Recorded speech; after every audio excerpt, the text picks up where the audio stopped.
Bien quoi l'ami, j'espère que vous allez bien, c'est votre poteau Trafé. Aujourd'hui on se retrouve pour une nouvelle vidéo. Comme vous pouvez le voir aujourd'hui, je suis totalement en mode euro, maillot de l'équipe de France, nouvelle Superfly 8 et le ballon de l'euro. Bien évidemment, tout est disponible en bas dans la description sur la boutique Unisport. Aujourd'hui on va apprendre un petit pont, un pana, parce que j'en ai plein en stock et j'ai vu que je vous en avais pas appris assez. On va pas perdre plus de temps chers amis, c'est parti pour le tuto de la semaine. Let's go! Alors la première étape, elle est méga archi simple et vraiment accessible à tous. C'est juste un lever de balle. Mais la seule particularité, c'est que le lever de balle, il va se faire vers l'avant, d'accord? Le but de ce petit pont, c'est de faire croire à votre adversaire que vous allez vers l'avant et en vérité, vous changez de direction à la dernière minute, d'accord? Donc première étape, vraiment, c'est un lever de ballon. Mais ce lever de ballon, vous le faites en avançant, d'accord? Très important. Tout ce qu'il y a à faire pour cette première étape. Ok, donc pour la deuxième étape, ça va être une feinte de corps et donc le début de la virgule, la première touche, d'accord, de l'élastico, je ne sais pas comment vous l'appelez. Donc je répète, première étape, on a levé le ballon en avançant.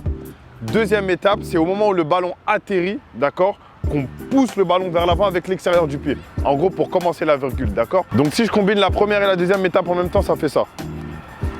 Comme je vous l'ai dit, le but, c'est vraiment de faire croire à votre adversaire que vous allez aller vers l'avant et que vous n'allez pas changer de direction, que vous allez essayer de prendre le couloir et en vérité, vous changez de direction à la dernière seconde, d'accord? C'est généralement ce qui se passe lorsque vous faites une virgule. Donc maintenant, on va passer à la troisième étape qui est l'étape la plus importante car c'est l'étape qui permet de réussir le dribble et donc de mettre le petit pont.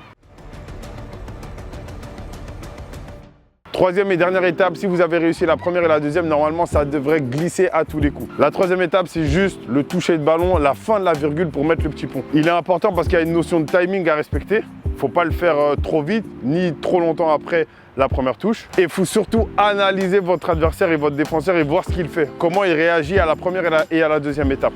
Ça, c'est le plus important. Et ensuite, généralement, même si vous le tentez de manière hasardeuse, croyez-moi que ça devrait passer quand même. Parce que si vous avez bien fait la première et la deuxième étape, vous avez emmené votre adversaire avec vous et tout ce que vous avez à faire ensuite, c'est de glisser le petit pont et de continuer votre action. Voilà, c'est tout, c'est simple.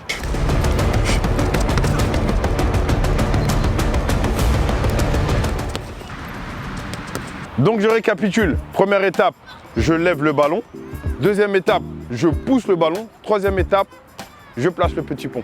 Et normalement, ça devrait passer dans 80% des cas, d'accord? Les 20% des cas où ça ne passe pas, revenez défendre, sinon vous allez sortir. C'est tout. Maintenant, on va passer à la partie conseil, partie très importante. Lorsque vous faites la première étape, ne levez pas le ballon sur place, d'accord? Si vous levez le ballon sur place, ça va être compliqué d'emmener votre défenseur ensuite.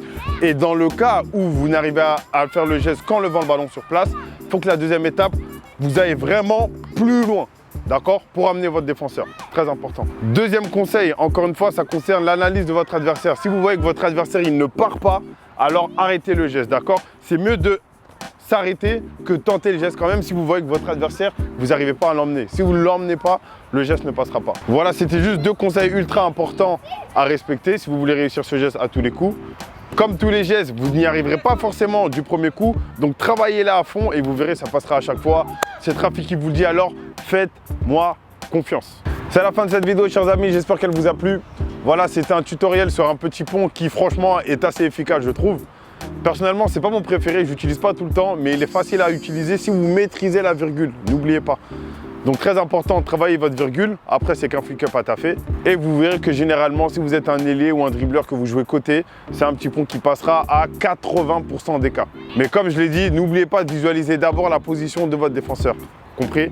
Voilà, abonnez-vous à la chaîne du Unisport, likez cette vidéo, allez checker la boutique si vous voulez acheter vos produits. Prenez soin de vous et d'ici là, je vous dis à la semaine prochaine pour une nouvelle vidéo. Bye bye!